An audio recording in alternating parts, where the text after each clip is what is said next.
orang boleh membuat pelbagai spekulasi.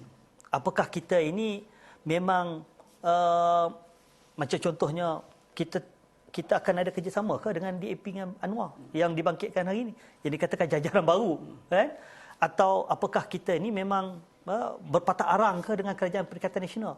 Apakah posisi kita dengan PAS dalam muafakat nasional?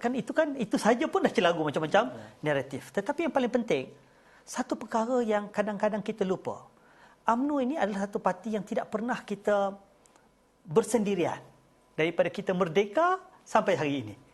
Kita sentiasa bekerjasama dan kita sentiasa berpakat. Kita bermuafakat dalam membentuk Parti Perikatan Kapal Layar. Kita membentuk pemuafakan dalam konteks Barisan Nasional. Tetapi yang paling penting, kita bukan hanya bercakap soal siapa nak jadi musuh kita di hadapan. Yang paling utama ialah apa yang kita nak tawarkan kepada rakyat. Kerana akhirnya UMNO sebagai parti politik, apa-apa pun dia mesti menerajui kuasa. Bila dia mendapat kuasa itu untuk dikembalikan kepada rakyat. Itu kan prinsip demokrasi. Dan dalam konteks UMNO dengan rakyat ini tak boleh terpisah. Tetapi dalam konteks ini, bagaimana UMNO hendak menawarkan sesuatu agar rakyat yakin kembali kepada UMNO. Inilah antara perkara yang penting untuk kita bincangkan dalam perhimpunan agak UMNO. Dinamika politik sudah berubah. Untuk UMNO melihat bagaimana zaman kegemilangannya 61 tahun. Kan? UMNO lah parti yang menentukan segala-galanya. UMNO lah parti abang long segala-galanya. Mungkin tidak sama dengan zaman itu. Tetapi satu perkara yang kita boleh sepakati ialah apa akhirnya rakyat mahukan. Rakyat sudah tentu mahukan negara Malaysia yang seperti mana dulu juga. Stabil, aman dan harmoni. Kata kunci kat sini adalah kestabilan. Kestabilan itu yang didambakan oleh rakyat. Kestabilan politik akan memberi kesan soal kemakmuran, soal perdagangan, soal keyakinan dan kepercayaan, trust and confidence of the investors.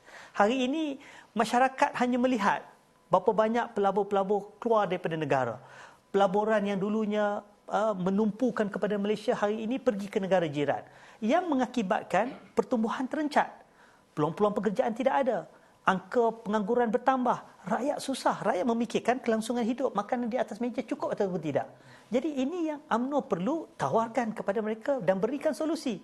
Bukan berbicara soal siapa nak jadi Perdana Menteri, Timbalan Perdana Menteri. Macam yang disuarakan oleh satu bahagian, cadangan untuk diusulkan, nak supaya UMNO demand jawatan Timbalan Perdana Menteri. Kalau tanya saya pemuda, saya tak setuju. Kenapa dalam keadaan rakyat sedang susah hari ini, kita nak jadikan itu sebagai mauduknya? Kerana itu bukan UMNO. UMNO bukan membicarakan soal posisi, tetapi UMNO membicarakan soal bagaimana kita nak menawarkan sesuatu untuk rakyat. Inilah naratif yang penting.